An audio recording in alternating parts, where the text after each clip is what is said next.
زلزله کوها رو ببین چیکار کرد.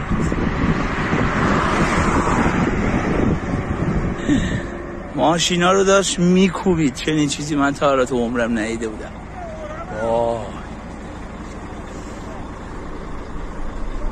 یا حسین بازم زلزله یا ابوالفضل